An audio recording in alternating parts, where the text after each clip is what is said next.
I've covered for you long enough. I might sound a little rough. I'm wearing orange now and so you Scott, you did this and now Scott. Now I know why.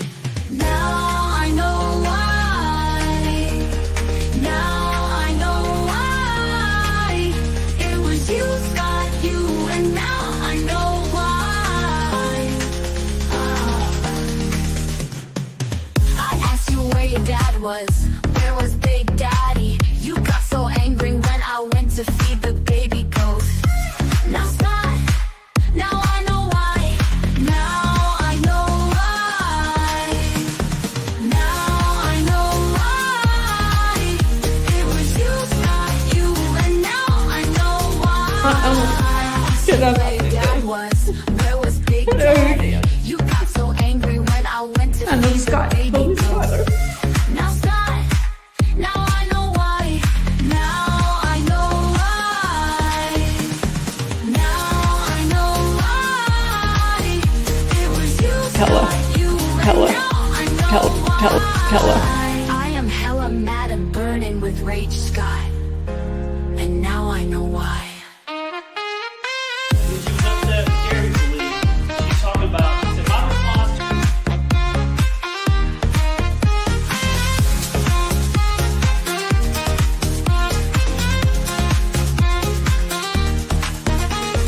I am hella mad and burning with rage, Scott, and now I know why. Now I know why. Now I know why. It was you, Scott, you, and now I know why. Now I know why. It was you, Scott, you, and now I know why. I am hella mad and burning with rage, Scott, and now I know why.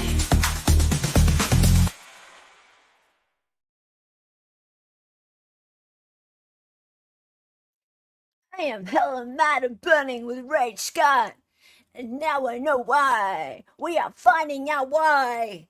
Everybody, hello everyone. My name's Hella Excited Utterance. I'm hella mad, burning with rage. Yeah. I love this song more and more every week. Can't help it. It's even better than the Sarah Boone song. Although I do still love the Sarah Boone song. Actually, could one of the mods please link to the Sarah Boone song, like just the video of the Sarah Boone song, because I miss it. I miss the Sarah Boone song. I need a re-listen on that one. Hey everyone, and welcome everyone who's come over from Publicly Buzzed as well. Hey Indy Cindy, it's good to see you, mate. Hey Scott. I am hella mad and burning with rage, Scott. Ilya is here. He's sitting in the background in the dark, and I don't know why. I hope he fixes that up, because I'm not bringing him on stage until he does. He needs to fix it. Subbed and liked. Hey, Forrest. How are you? Mavka, can you stop chasing people away with this whole stream cancelled thing? Could ya? Buzz Portal. Hey, Kraken. How are you? And Akasha, how are you? And Breen. I keep missing these, and I was watching the trial by myself. Oh, I'm so glad you're here, Breen. Oh, yeah. Big Daddy. Hit the like button. Yes, definitely. Yeah, that. Could you stop that? You ass. Shammy is here. Cool. And Marjorie. Who else we got? Justin Smith is here with the Fire D. All right, fine. Now I'll bring you in, Dali. Fine. Late. And muted. No, I wasn't. Yes, you were. Smart ass. You are. And Cat is here. Hey, Catastrophe. Hey. How are you, matey? It is a very fun song.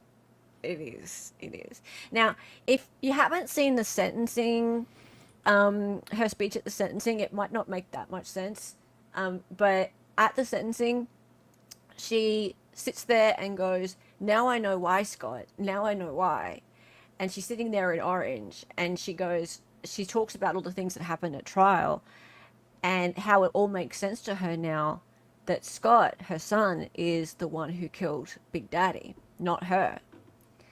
And you were so mad when I went to feed the baby goats, Scott, and now I know why. Because Big Daddy died on the burn pile. Burn pile was out in the middle between where the baby goats were and the horses and things like that. And at that time, he had gone out and she went to feed the baby goats, and that was when Big Daddy was on the burn pile. So it all makes a lot more sense. It really is better than the Boone song. I can't believe you're saying that, Mavka. You used to love the Boone song so much. Yeah. Hang on a minute, just a minute. Not intentional. Not intentional. Oh, Not stop. intentional. Oh, God, it's going to keep going. Damn StreamYard. Yeah, not intentional. Good future Hella. Hello. Yes, Rachel's here. Rachel from Idaho. Rachel, stay inside and do not put your DNA anywhere. Right? Just don't drop any skin cells anywhere. Right? They'll get you. Okay. He was doing a silent movie impression. Hey, Johnny on the spot. How are you? Good to see ya. And half Irish. Narcissist. You're my favorite narcissist. Okay, let's go. Now, oh, guys. Justin, stop it. All right, so today we're continuing to play our Melody Emoji game. So if we get up to 25 gifted memberships, or that's the equivalent of $50 in super chats, or 5 coffees, and that is, hang on, I'll put up the banner. So it's buymeacoffee.com/excited, because I'm running out. I was just on Publicly Buzz and I ran out of coffee. If we get up to there, we get a new Melody Emoji. Yay! So let's put that up there. Where is it? 3 super chats, gifted memberships, new memberships, gifted memberships, any amount of gifted memberships, coffee donations to go till I change. Oh, that was till I changed my name to Hella Mad. I did that last week already. I actually quite like my name being Hella Mad. It's not bad. People seem to like that. And we'll get a new Melody Emoji till we get a new Melody Emoji, and you guys get to decide what the Melody Emoji is. Okay, let's do that. And yeah, if I'll put in there also what the coffee donation is. So it's buymeacoffee.com/excited. Thank you. All right, cool. Now, let's get into the trial. We're up to, oh, I'll show you where we're up to. We're up to, did you murder your father, Scott? Yes. Did you murder your father? Not Did Papa you? Bear. Did you murder him, Scott? Let's see. Hang on. No, I did it. I promise I did it. Scout's honor. Our family. Yeah, this bit. Anything to do to help your mother. I loved him. Hang on. My father, he was the backbone. I love my papa.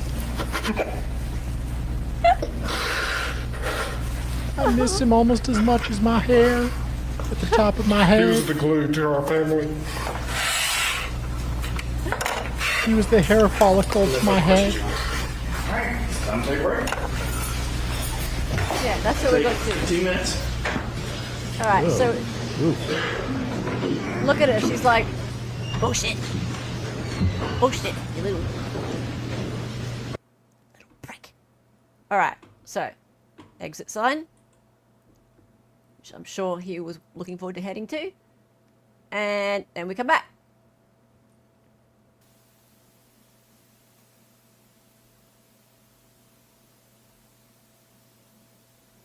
No, 25 memberships will not change my name to Hella Talk. Right? I said $1,000.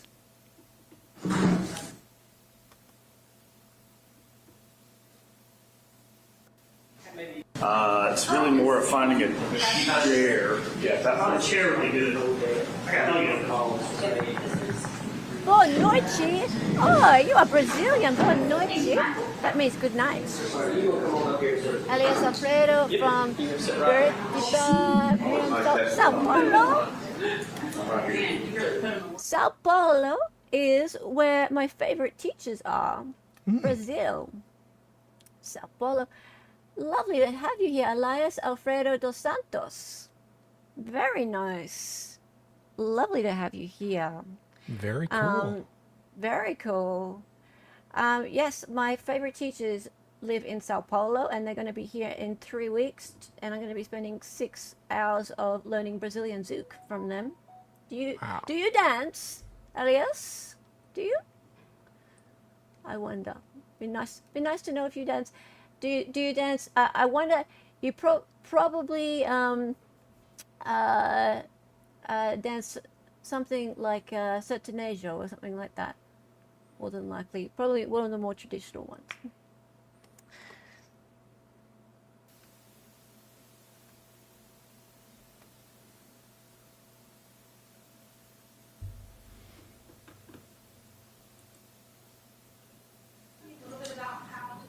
Alright, so we put take on this, so Forró. I dance forró.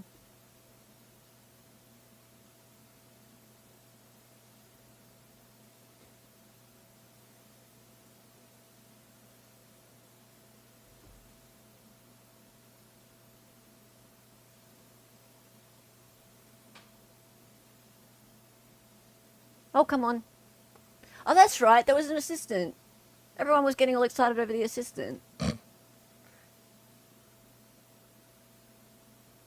Okay, let's go. Keep going. Never seen anyone work a projector quite like she did. That's right. Yeah, that's right. They couldn't work out the projector.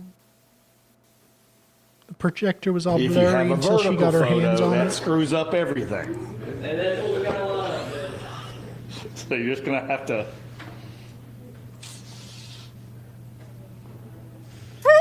Yeah. Look at his The old face. vertical photo is not. Go ahead and bring me. Doesn't really. Are you serious? Now, He's just trying to sniff her. now my solution for that was the very first system we put in. I had a TV monitor that could turn, God. but when I Yes, took the boomers. large display the first time and turned Hey, it sideways, I thought it was gonna fall out of the I was like, oh, that's not good. Let's don't do that. Do we want to watch the boomerang or do we want to just keep Yeah. going? Yeah. With one of these light ones, we could probably do that. But that other one, God. Right. design an articulating mount that rotates.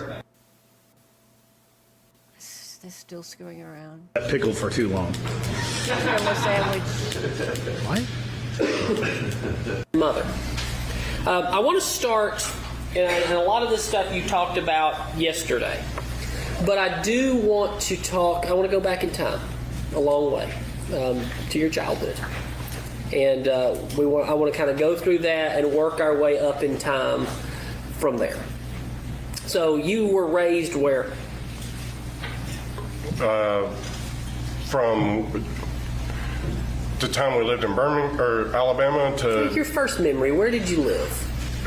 my very first memory, I vaguely remember living in Tuscaloosa. We already covered this part?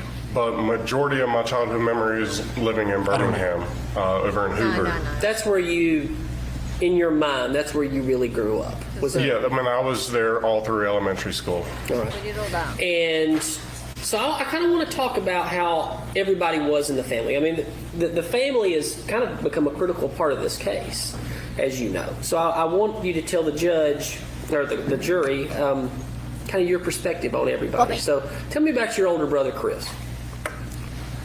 Growing up, what was he like? Growing up, him and I were very much involved in baseball, and we played a lot of spring ball, summer ball, fall ball. I mean, Sports ball. baseball we were consumed with. We loved our balls.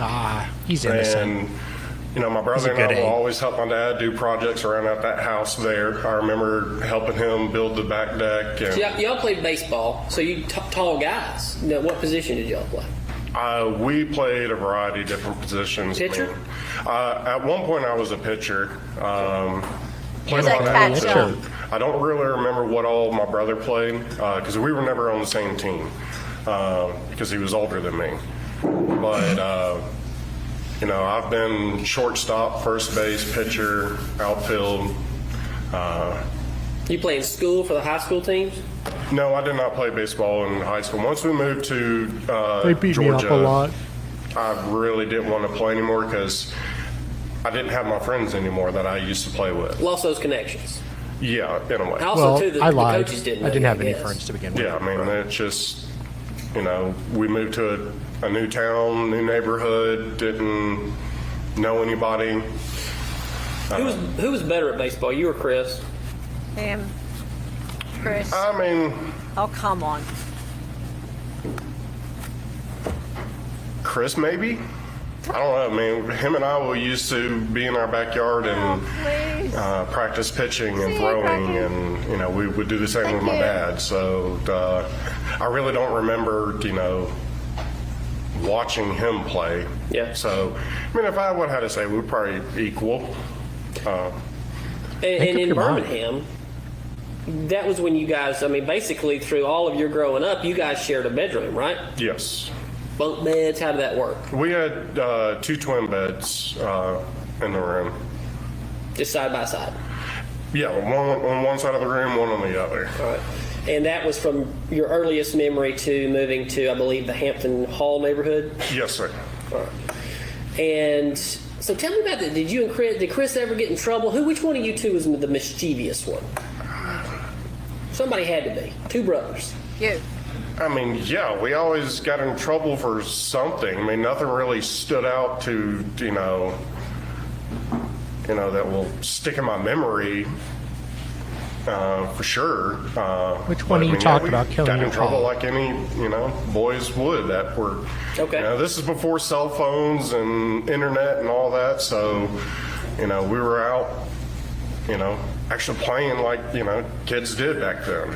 Old school. Old I think school that's way. the word you use. You're old school. Yeah. Okay. Like your dad, right? Yes. Okay. So, Hang on. I need to but speed of the this two, I mean, I've got 2 sons, and I got a mischievous son, and then I've got one who's basically always pointing the finger Bit at the of a other son. Nancy. But can you say of the 2 of you, which would be the more mischievous of the brothers? Just pick one.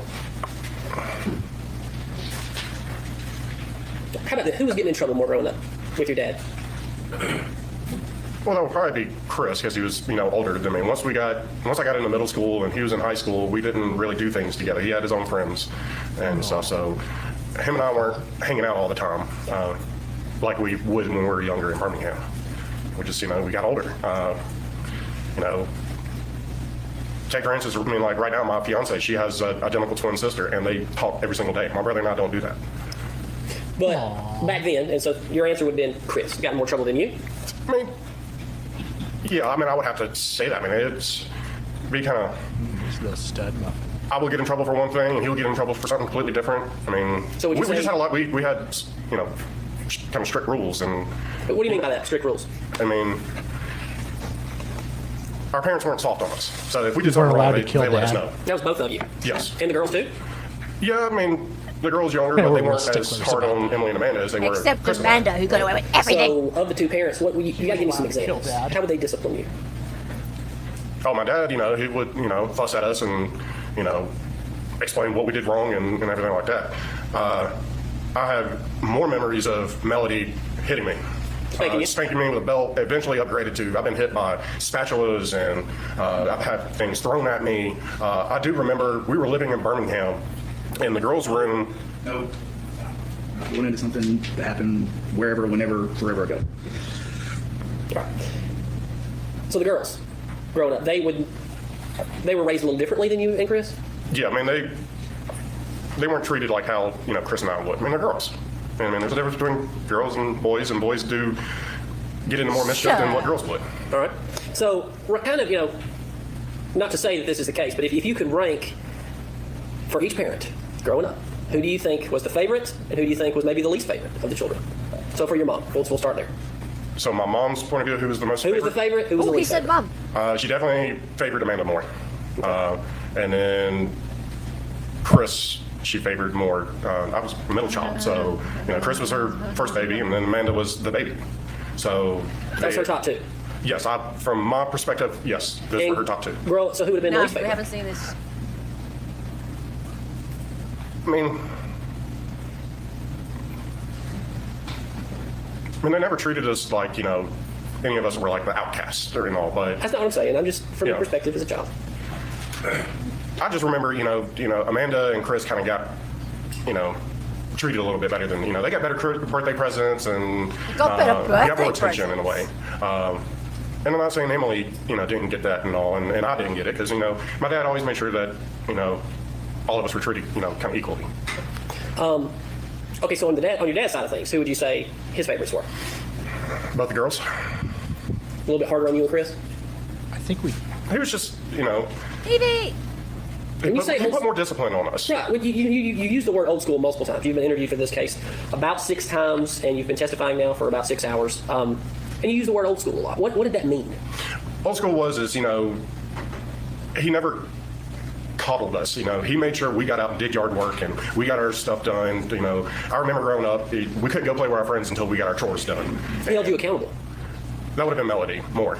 Okay, well, I was saying he held you accountable. He just, he definitely got us involved on, doing stuff like that. So it wasn't, work came, get work done first before play. And you mentioned that growing up too. I mean, there kind of was a little different standard with the girls. Amanda got a brand new car, and I believe you got a 1991 Silverado. Yes. What color was it? Black. Okay. So you moved to Atlanta in '95. Yes, sir. Right. What do you remember about that move? I remember coming over. We stayed a lot at the Renaissance Hotel down in Atlanta, which was right next to my dad's, law firm. That's where they. Where was the firm back then? It was That like. was before Atlantic Station was built. Yes, it was. Catty corner to the Varsity. Okay. So it was right there. So you had at the time, I think it was South Trust building, and you had the Renaissance Hotel connected to it. So that's where we stayed at while they were looking for a house. At the hotel. Yes, we would stay there. And were you happy about the move? I wasn't crazy about it because, like I said, I had all my friends in Birmingham. I had my best friend Kyle that we went fishing every single day in the lake that we had in the neighborhood, and I used to go to hunting camp with him and his dad. So I had all my my friends there, my best friends, and I was moving to an area that I didn't have any friends, didn't know anybody. So, Emily has been kind of noted as the brain of the family, of the four, right? The smart one. Yeah. Okay. So, how were your grades growing up? Oh, I was not the best student. stupid. Wish I got my dad's brains on book smart and all, but I always struggled in school just because I would get very, I'll lose attention. I'll get bored or something and wander off in my mind. And I graduated, I was a big, but thick I wasn't girl. nowhere near the top of my class. So, I mean, school wasn't my strong suit. I'm more of a hands-on person. Okay. How did that go? Hands on with your dad? something. Was he kind of upset with you about your grades and how that went growing up? No, he always helped me. He tried to help me, with homework and, try to improve my school. I mean, he was always going over homework with me and, grabbing my textbooks and, helping me out, basically kind of tutoring me. When you moved to Atlanta, did you have any opportunity to ever meet Angela Phillips? Huh? I've pretty Who's much that? known Angela my entire life. That was my dad's legal assistant. So as far as I can remember, my dad worked for the law firm. She was the legal assistant. Okay. And when did you find out about the relationship that your dad had with Angela? I never knew about a relationship with her. Have you ever heard about it before? Nope. This is the first time I'm ever hearing this. So you graduated high school, what, about 2000, 2001, somewhere in there? Yes, sir. Which one? This is news. 2000, well, it was after 9/11 that I graduated, so it was my senior year 9/11 happened. So that would be like 2002. Yes. Okay. So, and you joined the infantry in, what, 2008, 2009? Yes, sir. It was. I started out. I went to the recruiting office in the early 2008, I think it was. Well, let's back up. What'd you do between 02 and about 08? So Oops, sorry. when I was in high school, like I said yesterday, I was on the work program. I worked at Jiffy Lube, so I did oil changes and stuff like that. Once I graduated from high school, then I went and worked for Tires Plus, and then several other mechanic shops for several years. And then So you say several. Why were you changing jobs so much? just trying to make more money and all. I mean, mechanic shops is kind of like, barbers and stuff like that. It's rare if one stays at one location for a long period of time.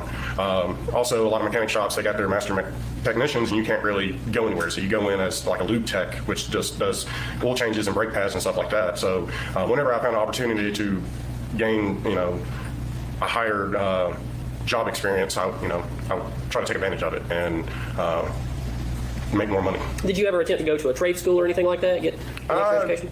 I thought about trying possibly going to linear tech and going into automotive, but once I got into working on cars and all, I realized you really didn't need it. It's better just hands-on training. You learn more that way.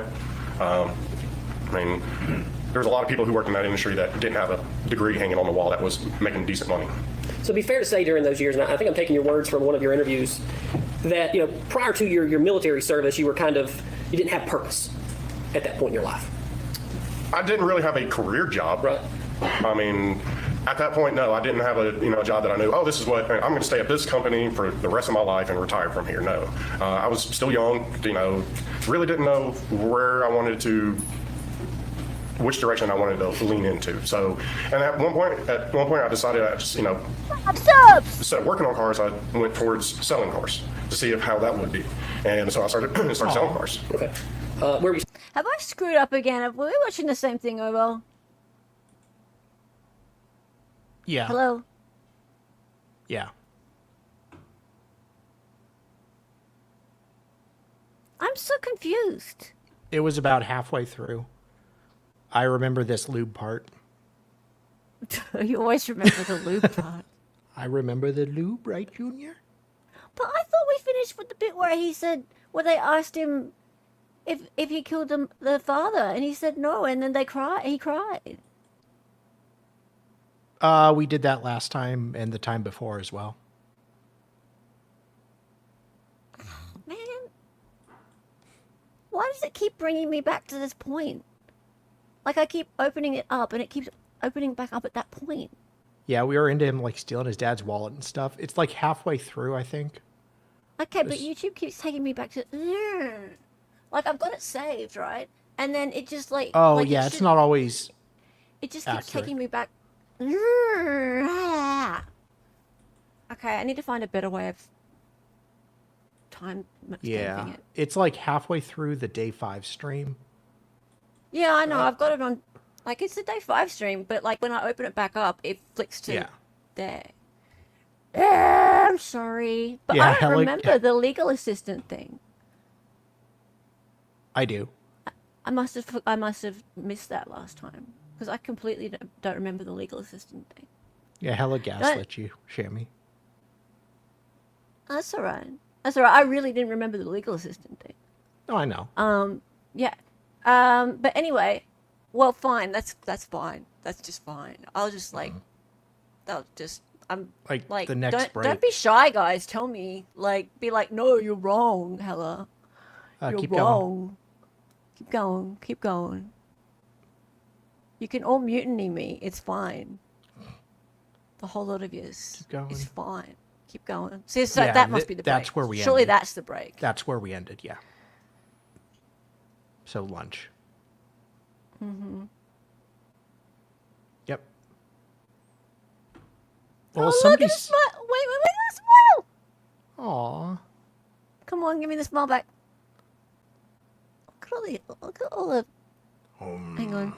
Now he's got a frowny face. Frowny face. Oh my God, what's going on there? He's taking a shit. Oh, jeez. Christ. Oh, God. What? He had Taco Bell for lunch. Okay. On that note... You don't have Taco Bell Me in with the Australia. 5 subs! Amy with the 5 subs! 5 subs. 5 subs. 5 subs. 5 subs. 5 subs. Hey Sarah, do you want to come say hi? No? No. Dude, he needs some Thank you, Metamucil. Evie. That's very sweet of you. Thank you. That means I'll update my thing. Thank you so much. You're so sweet. I really appreciate that. So I'm a bit out of sorts. I've been, you know, like talking on the other stream, and It's okay. I'm just like blah blah blah blah blah blah blah blah blah blah blah. That's fine, but thank you very much, and hello to you and Effie. Hi Effie, if you're there. Right, let's watch this. Want to know what the results were? He can say you were interviewed, and you told so and such at your interview. I want to bring up the person who did the interview, which is Pam Rushton with the GBI, and you concluded after 3 hours and 45 minutes, you cut that interview off. That's essentially the core of what I'm going to get into. But I'm not going to talk about. What's the relevance of cutting an interview off? Well, how's that relevant? Object relevancy. And then I'm going to talk about also some of the things in the interview as well. What's the relevance of him in the interview? He can do that.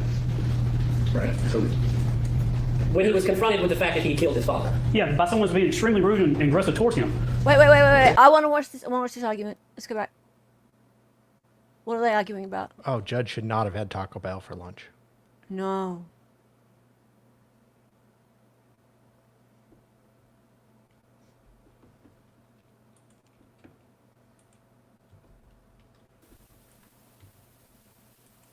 Oh, gee, he doesn't look well.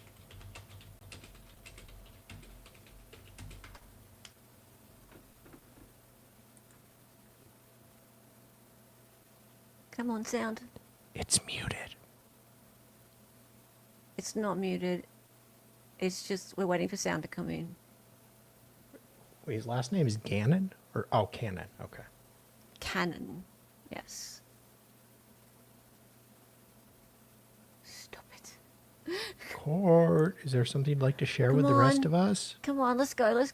Come on. Secrets I want to hear what they're are talking no about. fun unless you share with everyone. Aww. Oh, he's so cute. Aw. Solo cup. His wife just texted him. It was their one time a year. Tonight. Tonight. It's on tonight. Oh, baby. Court's leaving early tonight, guys. Take up outside the presence of the jury before we come back. all right. Obviously, we've had issues in the past, and the court has said to withhold on bringing up the failed polygraph test by Scott. I'm going to have to talk about the interview. He cut the interview off short after he was confronted with a number of things, and there's some things that I'll need to talk about within the interview, but I understand that I cannot say, Scott, you took a polygraph test, and you failed a polygraph test. But my objection is, we all know that polygraphs are non-admissible evidence unless they stipulate to it. So he can't, and even the probative value is substantially outweighed by prejudicial effect. If it even cracks the window that he has taken a polygraph, they're going to know what the results were. He can say you were interviewed, and you told so and such at your interview. I want to bring up the person who did the interview, which is Pam Rushton with the GBI, and you concluded after 3 hours and 45 minutes, you cut that interview off. That's essentially the core of what I'm going to get into. But I'm not going to talk about. What's the relevance of cutting an interview off? Well, how's that relevant? Object relevancy. And then I'm going to talk about also some of the things in the interview as well. What's the relevance of him in the interview? He can do that. Right. So when he was confronted with the fact that he killed his father. Yeah, by someone's being extremely rude and aggressive towards him.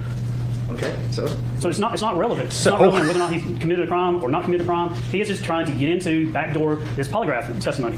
And there's a reason why the courts say that scientifically it's not trustable.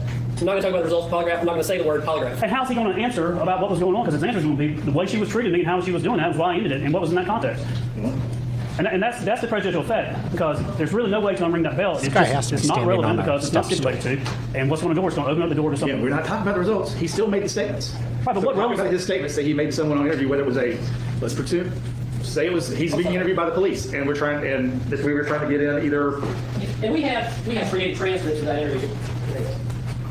Again, it has to be probative under 40142. It is not probative to whether or not he decides to voluntarily go and do an interview and voluntarily end an interview. It's not relevant. They are just trying Does to the get into something to prosecutor say, look like he's to much lead to taller that than polygraph. before? He's hoping, and we're going to have to go take a break, go meet with Scott and say, if you get asked this question, you cannot talk about these things. And if he does, it's just like if a defendant takes a stand or says something and slips into something about his character. They all know everybody was interviewed by the police and the sheriff's office and everybody. Everybody was interviewed multiple times, so that's not an issue.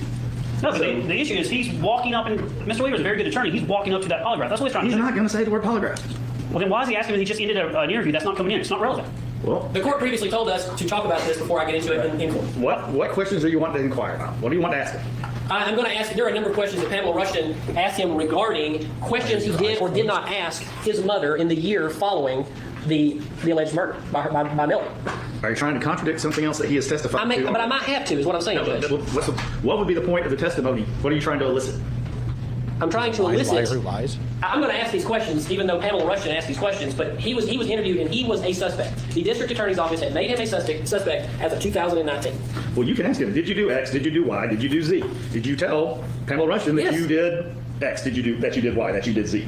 And we've got a transcript of that. So And the problem is trying to come back and answer that and say why he stopped the interview. He stopped the interview because of the way he was being treated. Well, that's that's the GBI's job. the GBI's technique, and that's every other cop's technique in every other case I've ever heard here. So what's the issue with that? The issue, Judge, that's not in the context of a polygraph. That's the issue. We're not going to talk about. We're not going to use the word polygraph. Period. Well, then I would ask that we know the exact question he's going to ask, and we have to instruct our witness not to go down that. And it's not going to be a situation where it's like with the character. You're going to say he was being interviewed by Miss Whatever at the GBI. Period. Yeah, That's all. That's the only reference to it we're going to make. I know the trial's not that simple, Your Honor, where they come out and Mr. Weaver's going to walk that up, and if we can't tell our witness, I'm going to tell the witness that he's not to mention it. I'm going to tell the witness exactly what I just said we're going to talk about, and that he was interviewed by Miss Rushton at the GBI. And that's. And if he needs time to talk to prepare Yeah, his absolutely witness, anytime. I can't just come in here and start doing it like this. We told him not to mention it, and now we're completely changing it. No. What we said from the beginning, and what I said from the beginning when we talked about it was we would not refer to it being a polygraph. If the interview, How about if lie the same detector? questions, if you want to ask the same questions that he was asked by the person who conducted the interview, you can ask those questions. And if those responses are different, and there's a reason to get the interview statements in, you can ask them, didn't you tell Miss So-and-so at the GBI when you were interviewed this X, Y, or Z? Okay. So again, I'm not sure what the issue is. So, Judge, He's being Did you see mean. that? Frank's made a really good point. The defense counsel trying to say that he was a suspect by the district attorney's office, not in the sense of he's a suspect as in the one that committed murder or something along those lines. So I don't think it's proper for the defense just to get up and say, you're a suspect, and just leave it hanging at that. I don't think you can go into the district attorney's It's office. true. Everyone's true, a suspect right? at that point. Everyone was, yeah. Okay, so you want to just like limit them from inferring in any way whatsoever that Scott was ever a suspect, ever. Right? That's just bullshit. He was a suspect. He was a suspect. Right? So the defense is going to ask questions about whether or not, about questions that were asked in a interrogation, right? And it turns out the interrogation involved a polygraph, right? And he failed the fucking polygraph. He failed it. But judge is saying, no, you're not going to be mentioning the word polygraph. Fine, right? But state's all up in arms about there even being any talk about it being him being a suspect at that point. What the like, just be honest, he was a suspect. Crying out Did loud. this or district attorney's office did that. First of all, that prosecutor's not prosecuting this case. And second of all, that's not a situation where he can just say, you're a suspect, because that polygraph dealt with very specific questions. Not only questions about, did you kill your father, or what do you know about him? And so the answers, and we know what those answers are to that, and it's not just as simple as say, you're a suspect, or you're a suspect or the one that did the murder. And I don't believe that's the position of the DA's office at the time, that he was the one that committed the murder. And so if Mr. Weaver's presenting to the court, proffered to the court, that our position was that he was the murderer, I do not believe that's ever been the position of the DA's office. It's not the position of these prosecutors. I don't know. Y'all going way far off of. that's not what I'm getting into. At the end of the day, the jury does get to see the fact that he was under investigation. He was interviewed several times. They can glean from that as they wish. I will not be talking about a polygraph test. The court simply asked at previous hearings that I bring up before I get into it the issue. And I brought it up. And that's all I'm doing, Judge. And I would ask the court to have defense counsel proffer what his exact questions are. Clearly, he's got Mr. August, I'd like to be able to. Yes, sir. If I can do, thank you, Mr. Weaver. I would like the court to have the defense proffer the exact questions, because he is contentious in what he's doing right at the moment. He knows that he's trying to get to a certain spot with Scott Farris on these questions. I think it's only fair for the court to, under 104, to make him actually give a proffer what his questions can be. Because we can't, under 103, he can't even put prejudicial information to the jury in the form of a question. And Mr. Weaver is very good at his job, and he likes to load it up on the questioning and then do it. Y'all let the witnesses wander all over the place and talk about all kinds of things that I don't think are relevant to the case so far. So that's the whole The fact that your witness is going to wander is because that's what you've trained them to do. Not specifically by conduct, but by action. Not by telling them what to do on the front end, but by not controlling them at all while y'all been asking them questions. And no one objected to anything, which is fine. If y'all want to go and no get one's out, I don't care. objected. But Judge, I think the remedy is that the court tells the witness Thank not to you. talk about the polygraph, and I'm not going to talk about the polygraph. And that's all. And we need time to go tell our witness what can and I can't. will tell him here, what areas are you wanting to go into with him about that we need to talk about the interview at all? That he was interviewed for over 4 hours, and in that interview, there were multiple times when he didn't ask questions of his mother. It was questioned upon him as to why he did not ask his mother, why wouldn't you look, instead of walking into a house, Scott Farris is the first person to say, where is a gun? No proof that any shooting had occurred was anywhere in the world, but why did he not ask, well, there's a fire, where are the accelerants? Well, my father is dead, are there any missing knives? He didn't ask his mother anything about what happened in over a year. And the questioning around that from Pamela Rushton is relevant to this case. That has nothing to do with the polygraph. That was after the polygraph results, the failed results were revealed to him. Well, you can ask him you can ask him those questions directly, and only if he says something different would it be. Right. Pam Rushton doesn't have, I'm sorry. Sorry. And that's correct, Judge. I may not even say the word Pam Rushton, but if he contradicts anything he said in that interview, I should have the ability to go into that interview. You can. That's all I'm saying. Yes. Yeah, Judge, I agree that topic and those issues, you didn't ask these questions, you didn't do this, you didn't say this, you didn't inquire into this. He can ask all those questions. He doesn't have to then bootstrap into a polygraph and tell him I failed. He did pass on most of those questions too. He doesn't want that in. Because he opens the door to that, there is an answer that he does not want in the straw polygraph. Well, again, so you can ask all those questions, and only if he answers something different would the interview be relevant to those questions. If you want to ask him, was he interviewed for 4.5 hours by the GBI? I think that's fair. If you want to say, and then you abruptly end the interview, sure, fair. and then y'all can argue about what that means and why or whatever. But again, I think. I think But we that's don't fair. need to go. It's not rehashing, and the interview itself is not otherwise admissible. And I do stipulate to the admissibility of that polygraph, by the way. They're not going to agree. So Judge, I just need to recess to talk to our witness. This is, we will bring wonder the if witness we in a can second and give FOIA him some the direction. interview. If y'all need to talk to him swiftly, but we do, Judge. all right. 100%. Let's again. What else are you going to want to go into in this topic? Because there's no reason for you to talk about specific details of the interview that are hearsay Yeah. until they're otherwise Probably. admissible. That would be fucking amazing.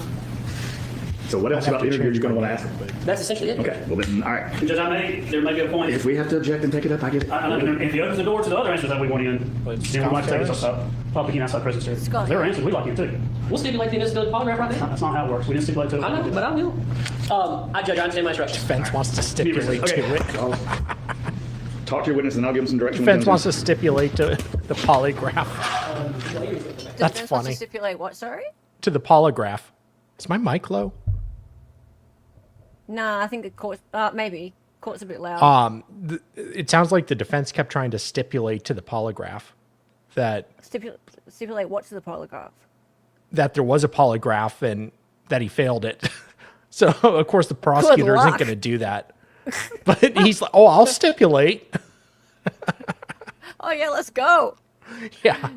Stace like, fuck you, no way. He was asked how he knew Gary had been shot. Yeah. In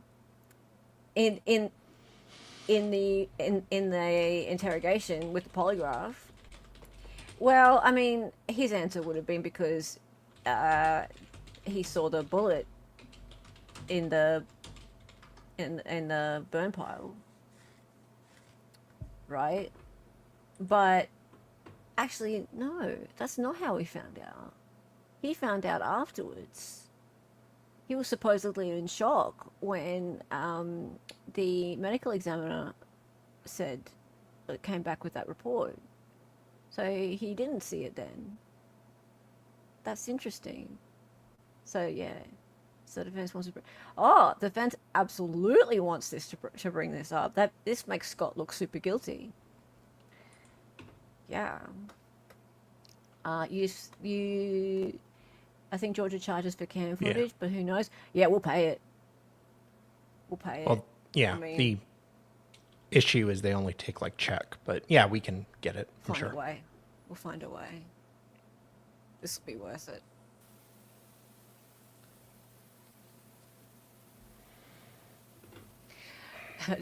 Judge was actually great then. Yeah, I like that. I really liked like, and call them out. You just let your witnesses run wild. Y'all don't object to anything, right? I don't have one freaking objection the whole damn time. Yeah, I don't think so. Not many, at least. Unless they're just kind of signaling to the judge, but Nah. Well, he just said. yeah. Y'all don't object. You just let him run wild.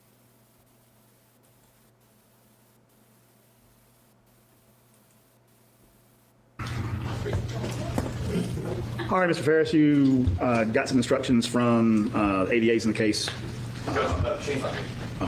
Okay, we probably ought to wait on him. We must have passed each other as I was stepping out.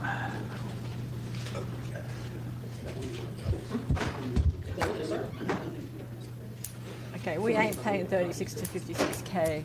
That ain't happening. No, I've got body cams from them before. Or jail calls. It's not much. So he just had a conversation with the prosecutor. The prosecutor said, "Do not say anything about lie detectors or polygraphs, you idiot." Right? You big dickhead. You've been running your mouth, but whatever you do, don't say those words, right? Okay? Cool. Go.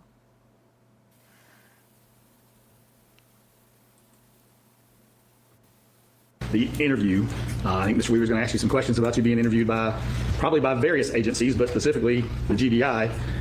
We're only going to reference it as an interview, not as a polygraph, not as a whatever else y'all would characterize that. He's It's just even going to be telling called as Well, a jury interview, and that it was conducted by agent. Okay, and that's all. You're not going to characterize it any other way. And if the state needs to make an objection as we go along, we will. Are you understand those instructions? Yes, sir. All right. Okay. Anything else? That's all, Judge. All right, let's bring them back in.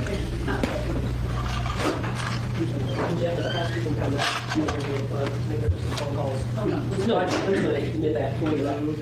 And what we'll do is at the end of my case, our case in chief and your case in chief, we'll just read it. Oh, absolutely.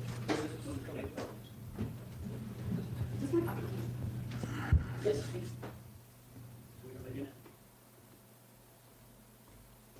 He looks like he's like the naughty child in the corner. Yeah.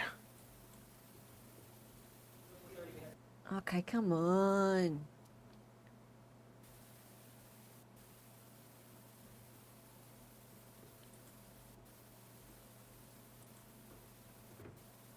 Before we get started, we've been going since I told y'all to report back. So we've been in here for the last 30 minutes doing stuff. Good stuff. Need to talk to y'all about, so we have to be very careful about where y'all, I know some of y'all want to wander apparently. And I gave certain parameters about where y'all need to be. And that's specifically because we have cameras out front. So I don't want y'all wandering. If there's an area y'all would like to go to, if y'all want to go walk through the cemetery behind the Art Center, that's fine, but I probably need to have someone go with you. So that's why I kind of designated the paver path where the benches and the sculpture thing is. So anyway, if y'all have other suggestions, write them out for me, and I'll talk to y'all about that after talking with security about it. But there's a camera crew out front, so I don't want y'all to really get too close to that, because then they'll say, "Oh, there's a large group of people being escorted by a deputy. I wonder who they are." Okay. All right, go ahead. Everyone wants to take photos of me. I remind you, you are still under oath. Yes, sir. One follow-up on the issue of the debit card. I'm showing you a message between your mother and your father, and it says, who has the debit card, correct? Yes. Right. And is that from your dad to your mom? It appears so, yes. Okay. And then your mom responds back, Scott, why, correct? Yes. Right. And then your dad says, and this is on 5/22/2018, because he's spending a lot. And then your mother asks on, and then 2 fuel charges of $50 each plus other things. Do you remember that at all? No, I don't remember it because it wasn't on my phone. Okay. Did your dad, did he ever confront you verbally about that? No, I do not ever remember a conversation of that. Right. And Your Honor, that was defense Scott 92, and also for a housekeeping matter, we're going to move to admit Scott 94, which was the 6 months of phone records that I referred to earlier. All right, look at it. All right, here it is.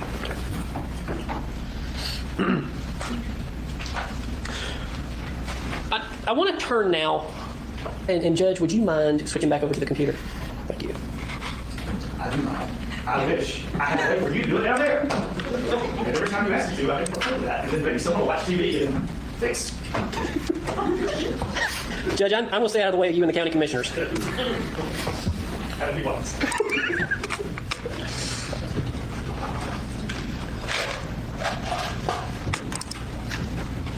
So I'm showing you what has been previously marked as Thrasher 229. And do you remember this picture, this location? Yes, sir. All right, tell me about this location. This was down in the basement, kind of right out in front of the bar area, TV hanging up on the wall, just a lounging area. Lounging area. And in fact, this is an area, there was a TV right there. Yes, sir. This is the area where you said you'd come eat your dinner. I would eat dinner and sometimes lunch there. Sometimes, but this was kind of like maybe the place you would hang out in the house, yes? Yes, when I came over to eat, typically I'll go down there to watch TV and eat dinner. Why down there? Why not upstairs at the kitchen bar? Because I like watching TV when I eat. Okay. But your dad, he would sit at the kitchen bar and read books, correct? Yes. So where would your mom eat? I really don't know, probably in her bedroom, because a lot of times she wasn't there to eat. If any time I was over there to eat, it was me who fixed dinner for my dad or get us food, and he would eat at the bar and read his book, and I'd go downstairs and eat and watch TV. But speaking of eating, you guys, y'all go to Cherokee Ranch a lot. Yes, sir. And that's not there anymore, right? No, it's not. I remember it was up on 20, right? As you're Yes. heading out towards Cumming? Yes. Okay. And it was there for many years, a buffet style Cafeteria style, yes. cafeteria. Once upon a time, they had some pretty good crab legs there. Do you ever remember that? Don't ever remember crab It might have been legs. before you moved to Cherokee. But anyway, y'all, how often would you and your mother go to Cherokee Ranch? Quite often. A lot. Best guess, times a week. Minimum 3-4 times a week. Sometimes more. Yeah. And your dad, but he would go separately? On the weekends, we would go and eat lunch there. When he was home, or if he stayed home from the office, we would go there. Almost every Friday night, my dad and I would go there and have catfish. Catfish on Catfish. Friday nights. Yes. That was you and dad. Yes. But otherwise, the majority, you would go with your mother about 3 times a week. Yes, for lunchtime, yes. Oh, yeah. Not dinner? No. It's awesome. Just always, just kind of regimented, you're going to lunch. Yeah, because it was so Really good. close, and it was always a different menu every day. All right, so back to the house where you would eat right here on this couch. Yes, sir. Now, going to, and the exhibit has already been admitted, I believe. I'm going to go to the state's exhibits.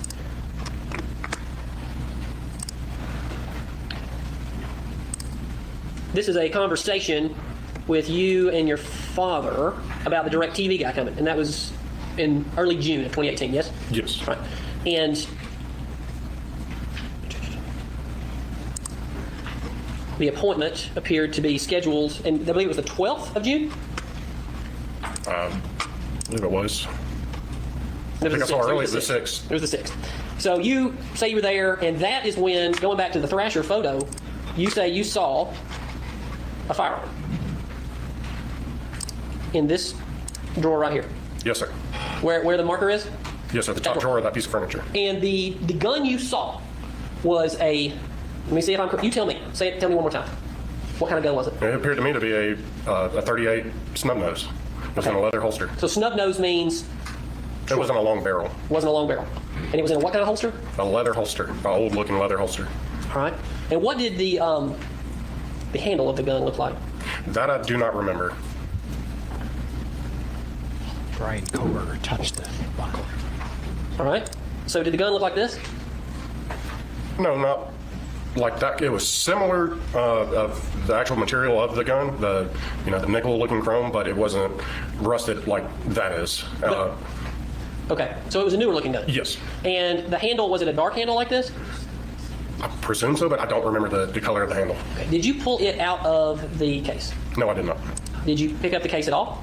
No, I didn't pick up the gun entirely. I just kind of barely lifted up, and that was all. I never pulled it out because I had the guy in the room with me, and I didn't want to scare him. Did the gun look like this gun? No, because that's a what is called a blue finish. How about this gun? It looked very similar to that right there. That gun right there?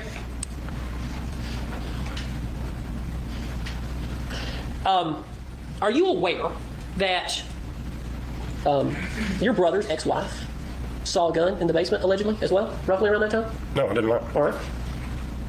And are you aware that she identified a gun to this jury yesterday that looked like this in the basement? Okay.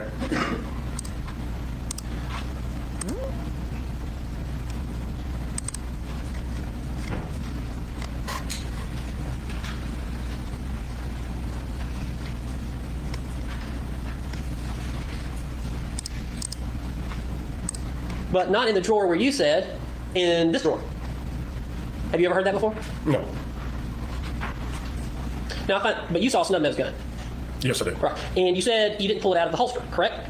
That's what you just said. Yes. Right. So how can you tell that it was a snub-nosed gun if you did not pull it out of the holster? Because it wasn't a type of holster that covered up the barrel tip, and you could see it was wrapped around the gun, but the bottom section of the gun you could see just a little bit. So it was a clear indication it wasn't a long barrel gun like the other picture you showed me. To my knowledge, it was definitely a snub nose type looking one. And you never pulled it out, which, I mean, you're trained with guns, obviously, from being in the military. So you know you have to act like every firearm is loaded. So you just opened the drawer, picked it up. Did you check to see if the gun was loaded at all, making sure to not point it towards anybody or anything? Like I said, I never picked it up. And no, I did not check to see if it was loaded because I never picked it up. I didn't want to pull it out of the drawer and scare the guy that was in the room with me. Well, this is an interesting question. I want to ask you this. You just left a loaded gun possibly in a drawer where there's kids there all the time, yes? Periodically. I mean, no kids lived at the house. My nieces were not there every single day of the week because they lived in Maine. What about any of the other kids, Cameron or anybody? Just left a I mean, potentially loaded gun. I don't know what in the to drawer. say on that. I mean, my entire life I've grown up, there are always guns around, but I was well educated on don't mess with them. So we never had gun cases when I was growing up. What's in So that it's just nothing out of box? the ordinary for me. As long as it wasn't laying out in the clear open, I mean, no, I didn't think to do anything like that. And you didn't tell anybody about that gun? You didn't talk to your dad about it? No, because I forgot. I completely kind of forgot about it. You didn't talk to your mother about it? No, because she wasn't in town. Well, she was obviously in town at some point. Yeah, is that Scotch? I remember at that time that might have been where she was gone at least a minimum of a week. But see, your excuse for not talking to your mom, you acted like, and we've shown it, you call her, you texted her all the time, you went to lunch with her 3 times a week. So you act like you didn't talk to her, but the reality of the situation is you did. So you could have immediately picked up the phone, and maybe at some point after the Hobby Lobby message, like, hey, you want to go to Hobby Lobby? Why is there a gun in the basement? Why didn't you do that? I mean, I only saw the gun. I mean, I saw the gun and didn't mess with it, so it was just brief. And I ended up finding a remote. And like I said, I did not want to pull the gun out and scare the guy. And my dad was at work and she was gone, and I just had trying to help the guy out with that. And I just forgot about it for several weeks. It's not, and it's always just been a kind of common for our household to always have firearms in it. It didn't trigger me to be freaking out and asking a whole bunch of questions to everybody. And Trigger you? we had several guns in the household. Where were other guns in access in the main house? They were scattered throughout. Some were in closets. Some, for instance, in the picture, you can see one hanging above the sliding doors down in the basement. Obviously, that one was not loaded. No. I mean, and they were tucked under beds and in closets. So we just, we didn't have a gun Is safe. this normal? Do you think that there were a number of guns taken into evidence in this house? Possibly if they took shotguns and Well, think if you got them tucked in here and there. I mean, were there lots of guns pulled from this house? I don't know how many guns were pulled from the house. I want to talk about your dad's spells. Let's go back and talk about the spells. He would have them how often? Well, like I said earlier, it varied. He could have 1, maybe 2 a week, or he could go, he could have one and go, a month or 2 without having one. They were not on a set schedule.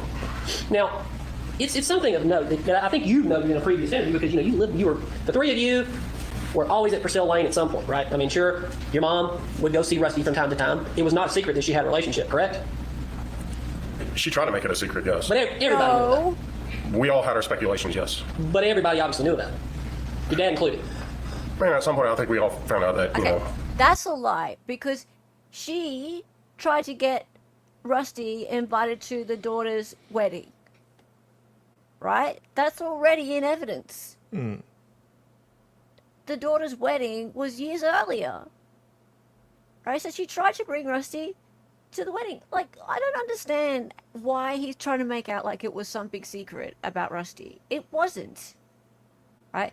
I feel like both Scott and Chris are like children in denial about both parents and their relationships.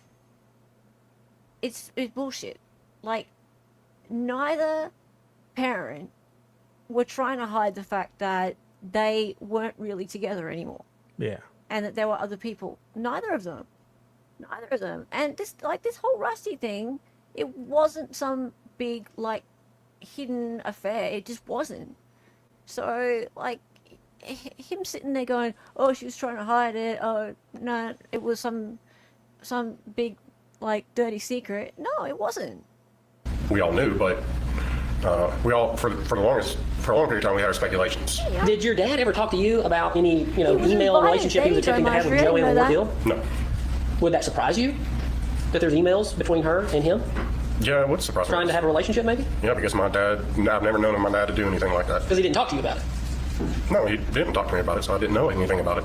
But you would agree that, though maybe odd to most, that two people can remain married but have other partners. Yes? An open marriage. Have you heard of these things? Yes, sir. Okay. Do you know anybody like that? I'm not saying to name anybody, but No, I did not. okay. But you've heard of them. Yes, I've heard. Can't And deal your with mother it. and your father essentially lived that way, correct? They had different lives, Not in that way, no. different parts of the house. They slept in different bedrooms because of his sleep habits, but and that was for the longest portion of my life. But they still used the same bathroom, and their closets were, Disgusting. right next to each other. So they just, slept in different beds because of his sleep habits. You've No. been married before, and I believe you said you had a fiance, so you're about to be married again. Yes, sir. You would agree that marriage can be complex, very complicated. Yes, sir. Right. So, though you might not agree with the way that your parents lived, you could agree with me that two people could live that way and coexist and be perfectly fine. Yes, but that was not how they were. So back to the spells. He would have, and there was some time around April that he went into the hospital. Do you remember that? April. Yeah, when we 2018. took him to the emergency room? Yes. And now I want to say this: he would have spells, obviously, when your mother was out of town. Yes, he would. Okay. So, how could your mother have been poisoning him with some form of poison if she was out of town and he was having these spells? I've never accused her of her trying to poison him. Well, I'm That- not saying, so that I don't, I can't say anything on that behalf, but with the spells, I know he went to the doctor for quite some time and them trying to figure out what was causing these spells. but your brother Chris did accuse your mother of poisoning him. Oh, sorry, that was Chris. Okay, that's his opinion. Okay. All right. They look the same. Let's move to the birthday weekend of your dad. That weekend, you guys came up. Who all was at the house? No, my dad, the day that we actually celebrated, it probably would have been my dad, Emily, her husband, Amanda, her boyfriend, Chad. Don't remember if Ella and Addie were there. I don't think they were. Off the top of my head, that's all I really mean. It was always us who did something like that for my dad's birthday. So, And you grilled out? yes, that's Smoke. much chicken for that. All right, so tell me about you. How much did you smoke? Like you smoke chicken. There's a lot of parts of a chicken one could smoke. I believe we bought a couple whole chickens and I, cut them in half and, arrange them in the smoker that way. Okay. The reason I asked that, I smoke wings a lot, so that's why I was asking. You just did the whole chicken, cut it in half. Yeah, cut it in half, cut it in sections, and Do you have like an egg, or what kind of smoker were you using? I just got a one of those electric smokers, like the big Nice. upright box. Hello. You just Welcome. open the little drawer at the bottom, put wood chips in. So one of the high smokers. Yes, sir. Okay. So you did that, and your mom, she cooked the sides. I believe so, yes. And what I about the think cake? this is the relevance thing the judge was I honestly talking don't remember if about. there's cake or not, but Yeah, Judge is like, for God's sake, state objects. For crying out loud, I'm so sick of this shit. So what do you cook on your smoker? Chickens, huh? Well, I do some wings on mine. It's pretty good. So how do you do yours? That's cool. Can I get that recipe after trial? I'd appreciate it, man. I'm always looking for a good recipe for my smoker, Do you brine your chicken first, or do you just do like some salt and pepper? Any other seasoning? Okay. That's cool. Oh, yeah. Did you kill your dad, by the way? Yeah, because did you? Yeah. By the way, did you kill your dad? Did God's you kill your sakes, dad? And then Steven. did you put some chickens on the burn pile too? Yeah. I've never had burn pile chickens before. I'm beginning to understand where the judge is coming from. Look, I've been wondering all along why the fuck this has, like, no one has been objecting to all this ramble. But fine. Like, they're lawyers, okay. Welcome, Farris Nelson. You are now a Sticky Beak. Welcome to the Helliverse. This is my new thing, Helliverse. You're a Helliversian. Yes, thank you so much. And you know what that means? You know what that means? That we are now 3 away. We are now 3 away. Either a new member, or if you gift memberships, or if you give a super chat, or if you buy me a coffee, we get closer and closer to another melody emoji. Indeed. That's what we do. We play the game on Saturdays, or Sunday morning as it is for me. So thank you very much, and I will put your name down the bottom. And welcome. And if you want to join our Discord, all you do is you go to the membership tab and you go to membership perks, and there is a link there to join us in our Discord community, which is super fun. And if you're a member of either my chat or Dally Talks chat, then you can join the Discord community. So welcome. Welcome. Right, let's keep going. She might have baked one or went and bought one if there was cake. I don't remember a cake. All right, that weekend, was it a good weekend? Oh, yeah, man. Nobody got into any arguments? Not that I remember. Everything was normal? Yeah. Okay. Good family weekend? Yep. Because y'all had a lot of good times up there. I mean, you said a lot of things about your mother, and you call her Melody now, but she is your mom. But y'all had a lot of great Christmases up there too, didn't you? Oh, yes, man. Tell me about the Christmas spread that would go on. Spread as in like in food? Food and decorations and just the general scene, because from what I've heard, it was amazing. Like I said, every Christmas was great. You know, when we, even at the old house in Hampton Hall, she always did the interior decorations. She, without a doubt, did an amazing job at, you know, decorating Christmas trees and everything like that. I was the one who did the outside of the house, put lights on the bushes and, you know, the wreaths on the windows and stuff like that. And then when we moved to the farm, she decorated inside of the house. We didn't decorate the outside of the house, but I decorated the horse barn. Decorated the what now? The barn. Okay, what'd you do for that? Put lights on the bushes, put icicle lights along the roof line, hang the wreaths. It was actually very pretty. All the neighbors loved it. Would like neighbors come drive through? I mean, I know it was your driveway, but did you let them drive through and look at it? Well, they were able to see it from the road. From the road. Yeah, so. Out on Purcell. Not all the way up on Birmingham, certainly, but just down No, just on Purcell. J-Rock with the 10 subs. Sounds great. Aw. Sounds amazing. Thank you. And your mother had like trees all over the house, from what I heard. Is that true? Yeah, we had, you know, more than one tree. Okay.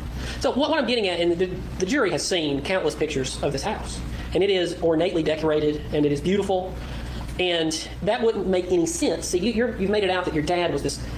It appears he was certainly controlling your money and your spending, but your mother has furnished this house with the most beautiful things, and you are aware that, you know, she had access to the bank account at any time she wanted with $11,000 in it. Thank you, J-Rock. 7-3. Did you have that kind of bank access? If the card I had was to that bank account, yes, I guess I would.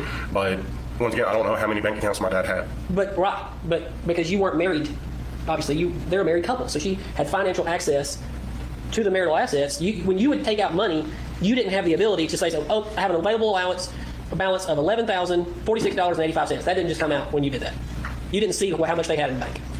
No, I mean, anytime that I, you know, went to the ATM to get cash, you know, whatever he put into that bank account that I had the card access to, and I saw the total amount, I mean, I saw it, and it fluctuated. It was different limits and all. But he had specifically set aside an account for you, or do you even know? All I know is at one point he handed me a debit card and said, here, just use this card, and if I need to put more money into the account, I'll do so. And that was everything that was told to me about that. Scott, what did you do? So, I want to show you some more text Why did you messages do between you that? and your mother. We need to switch back over, Judge. I'm sorry. I know, button. A text message between you and your mother on 7/2/2018. So I believe that would have been, and if I could, is the calendar still up there? It is mine. You mind if I move your push pins? Never sorry. Don't want it to fall out. Okay. So, and there's the calendar up here if you need to see it. On Monday, this text is from Monday of that week, the 2nd, okay? Yep. All right. Do you remember being bitten? You got it all there? Okay. Being bitten by a rat snake. Yes, I did. All right, tell me about that. Where were you? What were you doing that day? I found the snake. It was, I don't remember the exact location. I want to say possibly around the chicken coop up by the barn or something.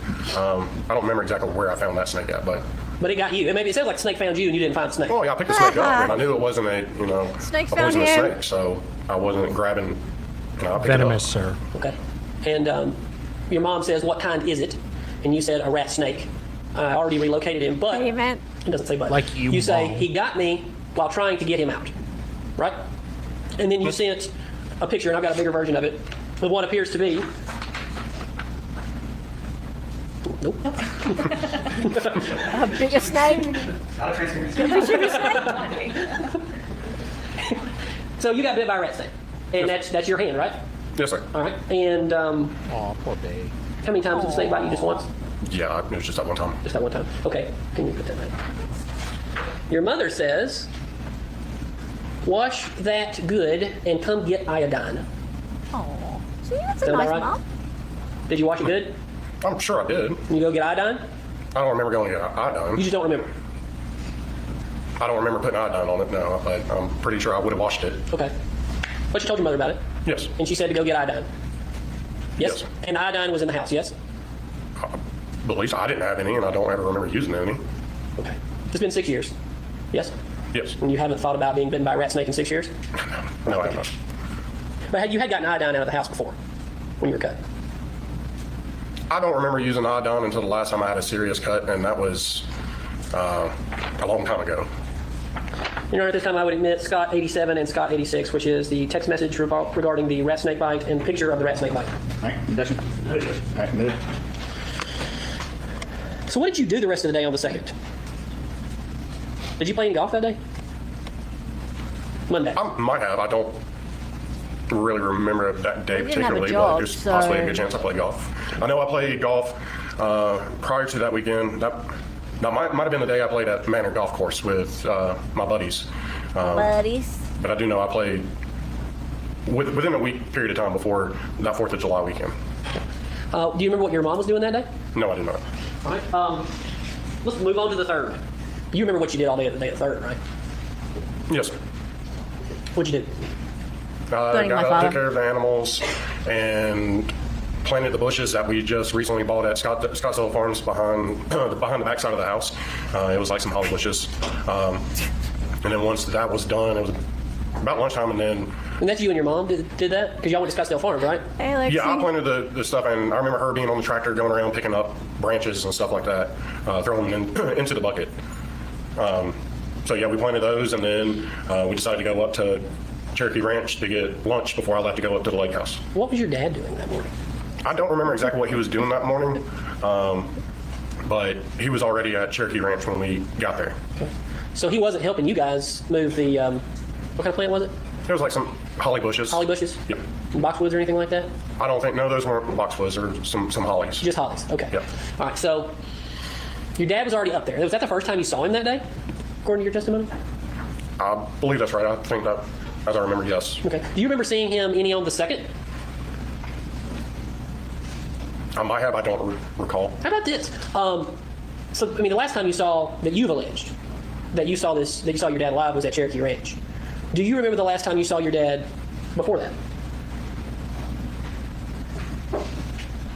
I remember he went with us to Scottsdale Farms to buy those bushes. Oh, he did? Yes, he was with us when we went there to buy those bushes. All right. How about before that? Because you just said you didn't know what he did that morning. But y'all went the day before to Scottsdale Farms? I believe we did. I'm not 100% sure on which day, but I know he went with us to buy the bushes. Did you see him any before that? I'm sure I have. It was the weekend. Well, okay, that would have been his birthday. So you remember his birthday, maybe Scottsdale Farms, Cherokee Ranch. That was it. To my memory for right now, yes. So you left Cherokee Ranch. Where was your mother going that you knew of? I have no clue. Did you know anything about going to the dog groomers up in Ball Ground? Don't recall that. Don't recall, did y'all talk at lunch where, everybody was going? I don't remember the conversations that we had at that lunch that day. So your dad was at lunch. Did he talk to you when he was leaving, or did he just get up and walk out? He was still there when I left. Okay. But did he talk to you? I remember saying, "Hey, I'm going up to the lake house. I'll see you later." That's what you said? I said to him. Okay, did he say anything back to you? He would have said, "Okay." I mean, But you don't know. Did he say anything to the effect of, Why you going to the lake house? We're doing work at the farm today. Why aren't you doing your job? Why don't you No, he do never your made that job, comment to me. you lazy ass? Your job. Okay. You went, where was that lake house? You referred to, I believe it's in Dawson County? Yes, sir. It's I can't give you the name of the road and all. I mean, I travel there so much. It's up where the outlets are. That section of the lake. You could get to it by instead of turning Is left. it near War Hill? I believe so. I think the park was kind of War Hill Park? across the way of the cove and all that. Possibly might have been the name of that cove. And that would be like where you would put the boat in, or was the lake house like right there?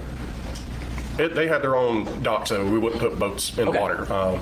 But their lake house was in a much slimmer cove. I would say if I don't remember the name of the park, but there was definitely a park over there, and I would say that's about 200-300 yards away from their dock.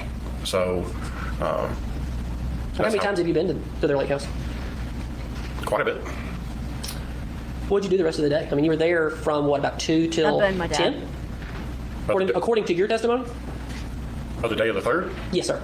Yes, I got there, had lunch, drove up there, and we went out on the lake and came back, and we were just hanging out. How about this? So, how many beers did you have to drink that day? I don't remember. Don't remember? Are you a I sponsor? probably had like maybe 1 or 2 beers. You know, all my DUI clients say that. That's all they ever have is 1 or 2 beers. Did you have any shots? I don't remember having any. Okay. But you've had shots up there before, right? Oh, yeah. Fireball? Yeah, a couple times. Typically what y'all do? You have shots of Fireball? Fireball, Jack Fire. I mean, it's just what we decided Crown to do. Maple? Any of that? That's a great point to put in front of the jury. I mean, I know we done Crown Peach before and all, but But y'all would have shots. That wasn't unusual. yeah. Okay. So it could have happened that day, obviously. It could have, but Hey. I don't remember. I don't remember us Because it was, July 3rd. We weren't inebriated. really partying like we would On 4th. on 4th. It was a warm-up party. Yeah, it was just all of us hanging out. Okay. So, what'd y'all eat? I honestly don't remember. Okay. I find this really interesting, Scott. I just want to note this. You remember, you spent all morning in very very thorough detail remembering things about how you were terminated from this job, or all these very long ago events. You go into so much detail about all that. But when we're talking about the day that your father was murdered, Yes. you don't remember very much at all. Would you agree that that's odd? I'll put it in a question. No, I don't Jeff. find it odd. I'm sorry if I don't remember what I ate Did we that just day. finally have an objection? I remember the basics of the event. To me at that time, there was nothing wrong. So, how did you wind up leaving the lake house that night? Melody called me. Had it been around 10 o'clock or so, and she asked me, when are you going to be home? And I said, I don't know, haven't really decided, but what's going on? And she said, well, the horses are out. I said, well, what do you mean, how the horses get out? She said, your father left the gate open. And she's like, you need to come home and get the horses stopped. And I said, okay, well, I'll be on my way in just a few minutes. How long did it take you to get home? It's about a 35 to 45 minute drive, roughly. I wasn't driving right down the road. He didn't drive. So you would have left right about 10, you think? Whenever she called me, I left, pretty shortly after that. So, But he was like I drunk. said, I remember the phone call coming in. It was definitely dark. It could have been anywhere from like 10 to 11, somewhat, but it was around that time frame. I do remember it was dark. I want to show you some pictures. You would have came home and went to your barn, right? Yes. Your barn apartment. Yes. Okay. I want to show you some pictures of your barn apartment as it was searched, I believe, on July the 5th. And I kind of want to get a general idea. And this first picture is very dark. But what is it a picture of? Here's the bedroom. That's your bedroom? Yes. Okay. All right, we'll move on to Scott's 2. Still your bedroom? Yes. Scott's 3. Tell me what this is. We're not scanning it. All right. What is that? It's a dog kennel, dog crate. Okay. Let's try and turn off the light. Just maybe. See, now the color is, there we go. That's much better. Okay, so this is your dog kennel. Next to your bed? Yeah, it was one of them. Okay. How many dogs did you have? For to use a kennel like that, 2. What kind of dogs were they? They're English Labs. Okay. Were they on the property during this time period? Yes, sir. And this is another part of your room. So this would have been looking back towards the door or just straight away from the bed? Straight away from the bed. All right. And this is a dresser drawer, but did you have other things within the drawer? Yeah, I had clothes and just kind of all mixed matching stuff in like one drawer. So yeah, there's random stuff in there. I've got one other picture that kind of gives a better idea about the location of the dresser drawer. So that's your door right here. I mean, none of these pictures are very light, but a lot of that's because it's very dark in here. Yes, it was dark. It's a dark place. None of the walls are painted. It's stained. It's kind of like a hunting cabin, yes? Yeah, it was all live edge wood paneling doors, walls and doors. And you had some deer on the wall, and you had cowboy hats, yes? Yes. And this is your closet. And I'm not trying to pick on you or anything. I mean, I am. You're on cross-examination in a murder trial. But your room's kind of dirty, right? It's not, I wouldn't say, it's nowhere looking like how my parents' house was. But I mean, it's kind of dirty. Yeah, there was dog feces in the floor in that picture. You saw that, yes? Really? Put it back. Oh yes, man, I have a little teacup chihuahua and I was not there to be able to, to clean up because we weren't allowed to be around. There's your closet. And you can go back. And you still have your military uniform, yes? Is that just more of a keepsake, or did you still wear that? If that appears to be, my field jacket, and I occasionally wear that time to time. Okay. Still wear it today? Every blue moon, yeah. It depends on how cold it gets outside. Okay. Another picture of your closet.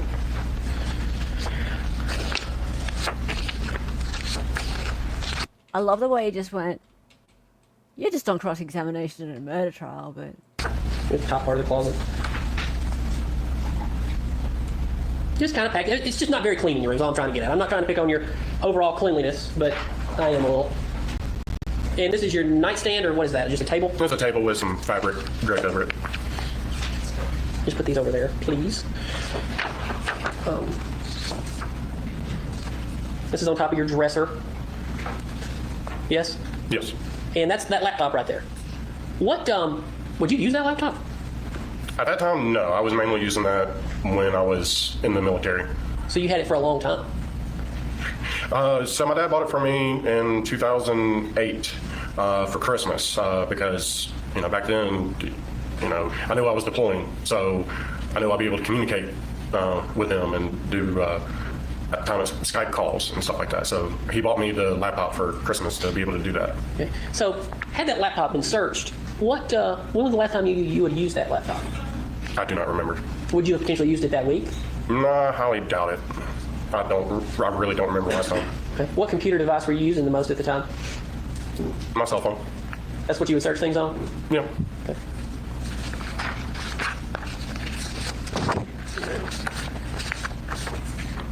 Now, is that the passwords for your laptop? Did you give that to the police? Oh, he's looking so uncomfortable. Why? I know. It's gonna be the light. We'll have the light on for this one. All right, how about that? Was that the password for that? Possibly. I really don't remember the password for that computer. It's been that long since I've used it. Okay. Where did that come from? Farris 813836. I honestly do not remember. Okay. That is a sufficient answer. Put that over there. All right. This is your washroom, yes? Here we go. Yeah, bathroom / laundry room. All right. So that's also in your bathroom. Yes. That's your bathroom sink, yes? Yes.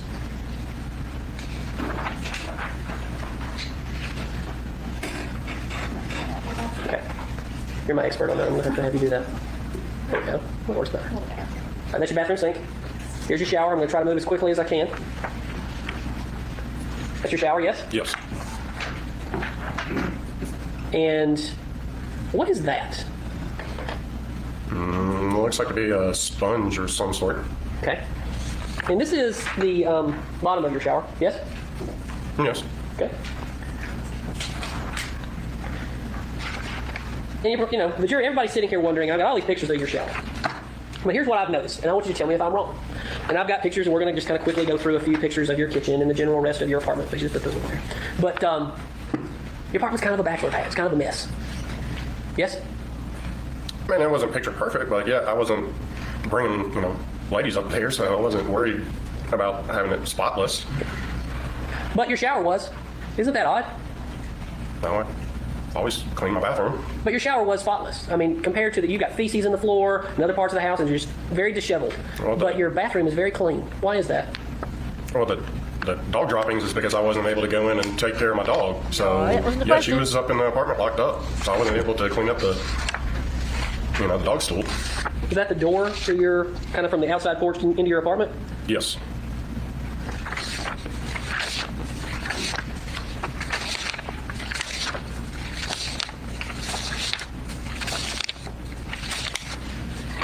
Yeah, I'll tell you what.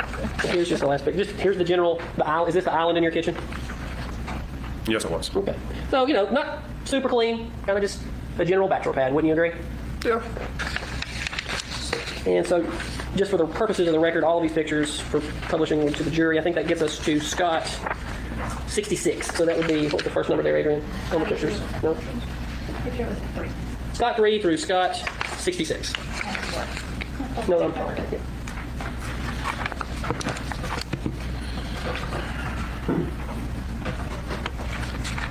You scrubbed that bathroom, dude.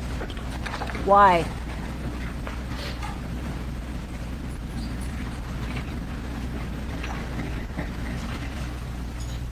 Why? Why'd you clean the bathroom, Scott?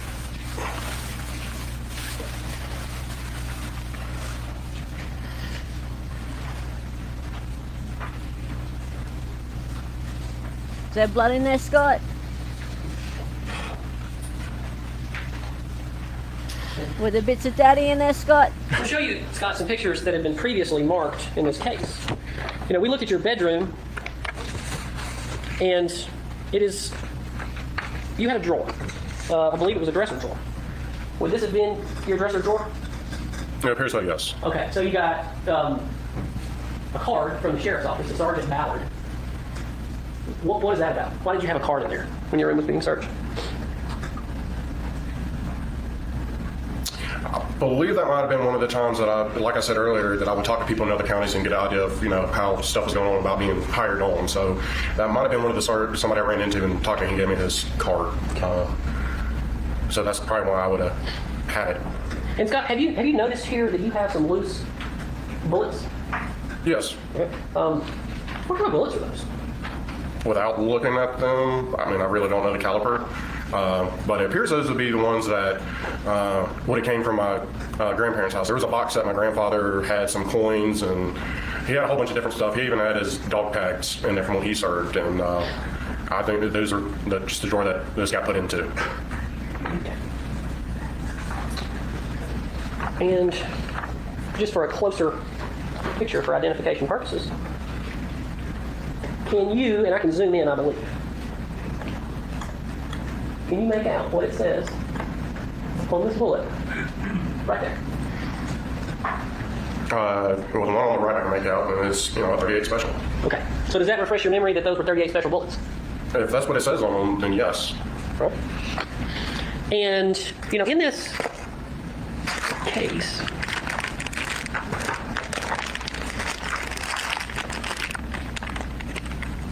there were a number of bullets in your barn apartment, yes? In the barn, yes? In the barn, yes. All right. I need a sticker. Wasn't it a 38 special? Wasn't that the bullet found in Daddy?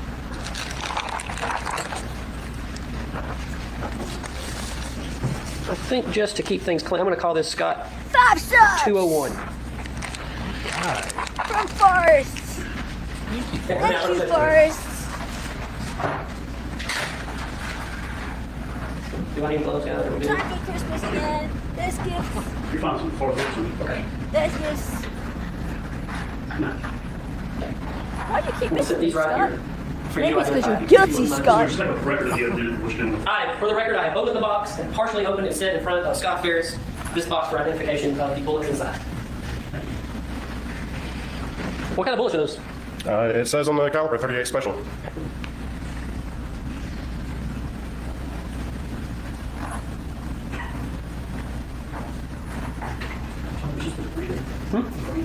Oh.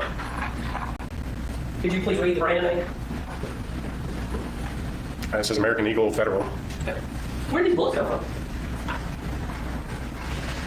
Where were they found? Yes, that's what I'm asking you, sir. Where were they in your barn? Well, any ammunition like that would have been downstairs, possibly either in the feed room or the tool room.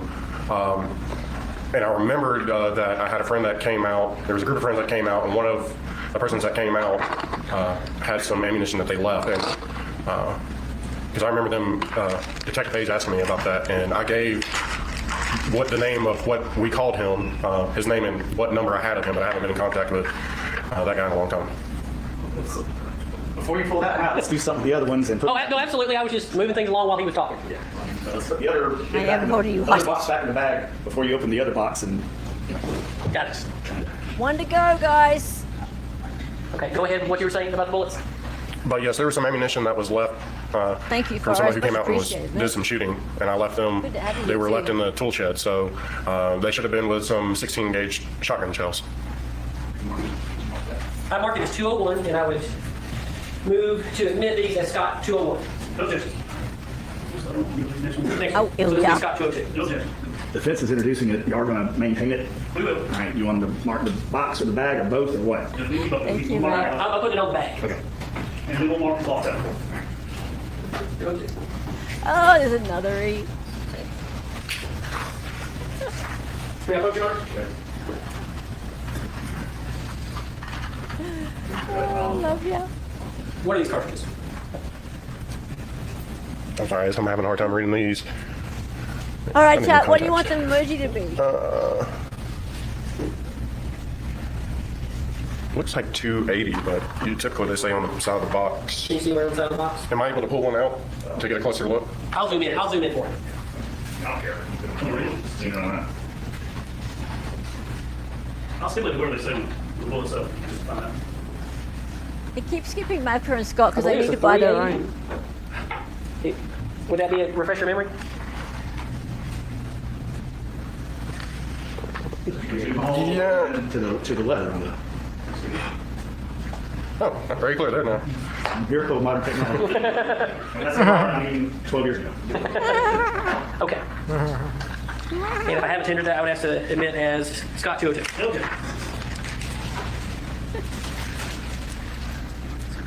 Sometimes trials are obviously slow and monotonous, but there's something that I do want to talk to you about, and it is previously.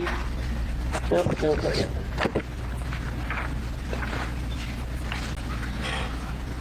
I'm going to show you what's previously been admitted in this case as Stewart Defense 1. What is.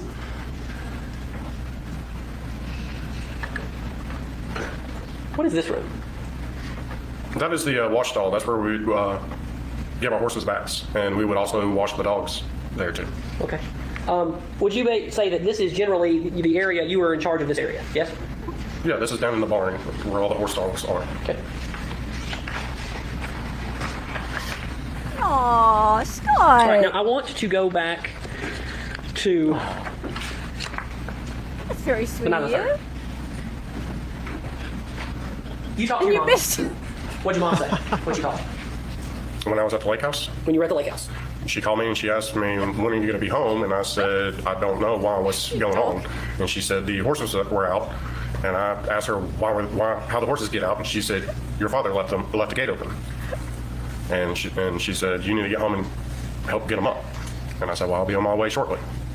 Scott, you did it again. And I noticed this. And do you notice this?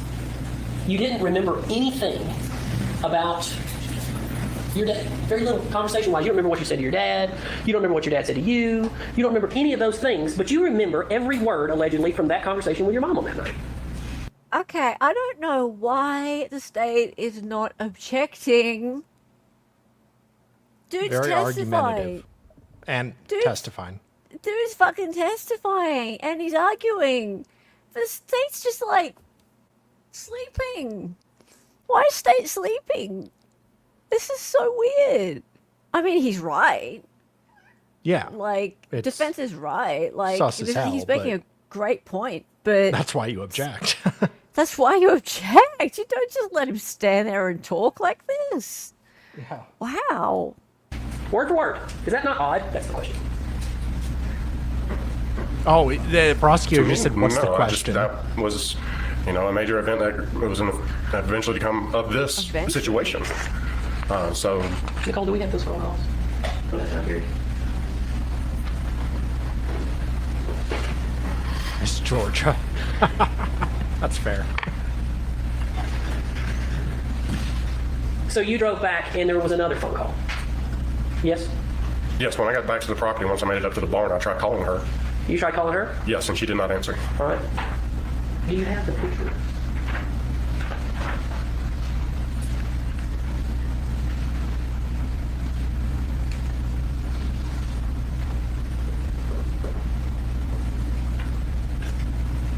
Yes, ma'am. I do. Would you agree? It's crazy. Okay, that's fine. We've agreed to take a brief break, Your Honor. I need to get a demonstrative together. All right. We'll take our mid-afternoon A recess. demonstrative. We'll try to keep it 10 minutes. I love If they need to do something, it may take demonstratives. 15. Ah, damn. Okay.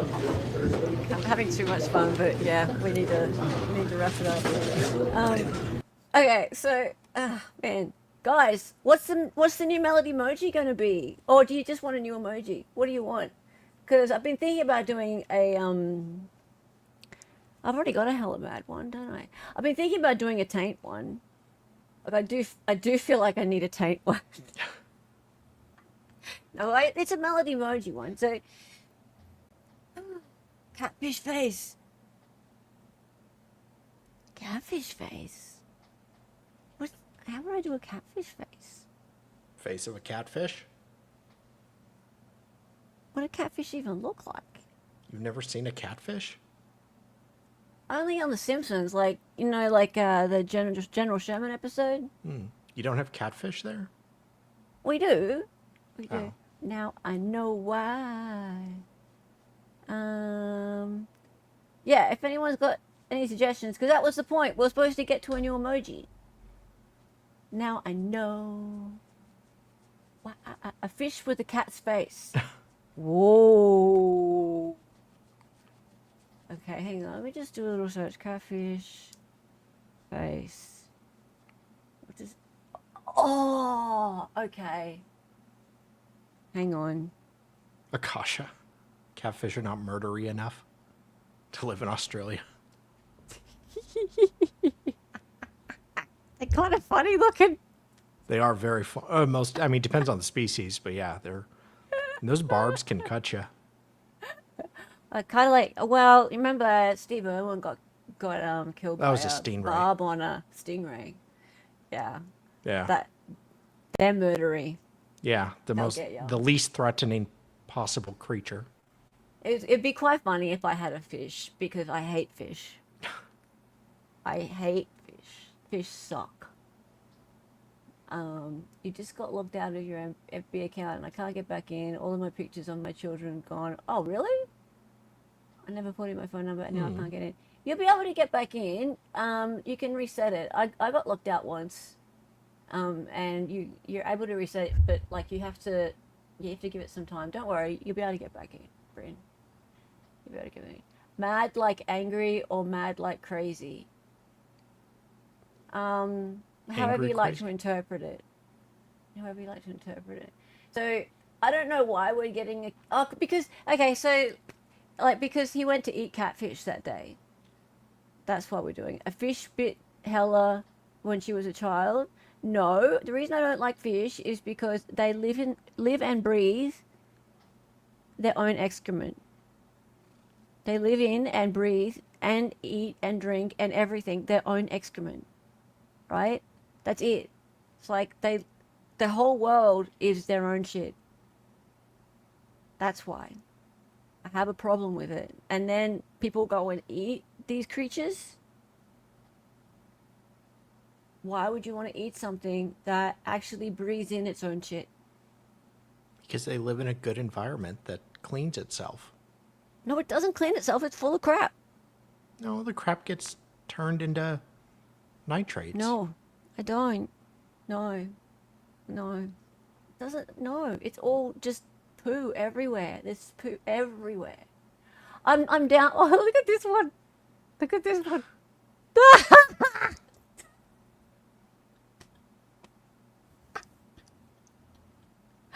I do quite like not that I don't like this fish, but I like the look of the you know, the fugu.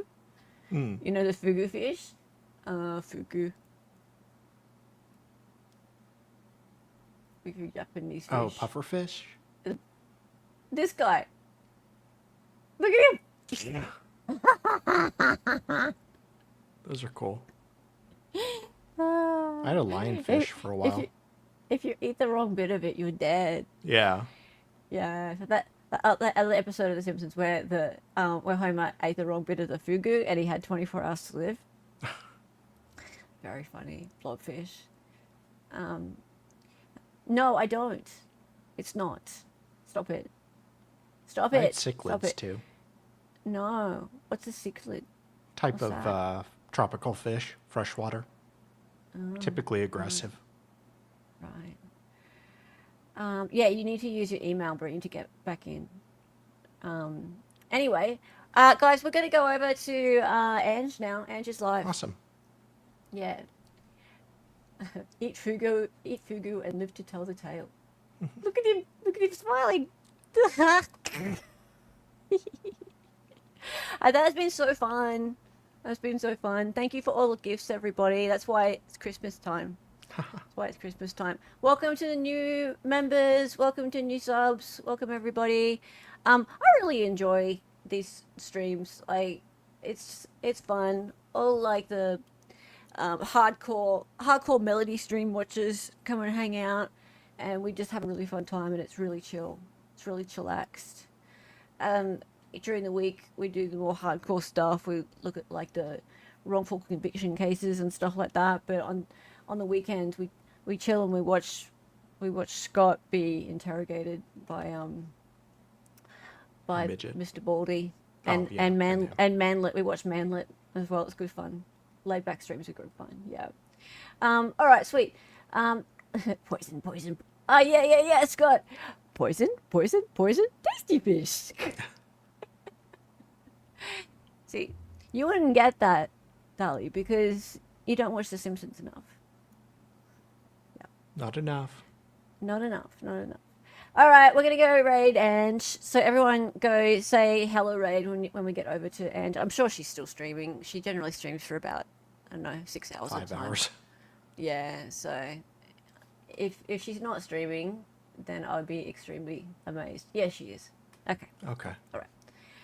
Yes, poison, tasty. Maybe Kurt's going to.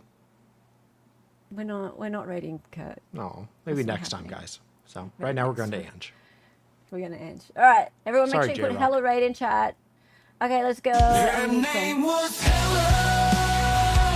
She was an Aussie. She was a fake lawyer from the future. She got on YouTube and made some live streams. The co-host is Dolly and she dances sometimes. The words are always so loud and because she's an 803. To the attention, excited utterance. Her cat is staring for me.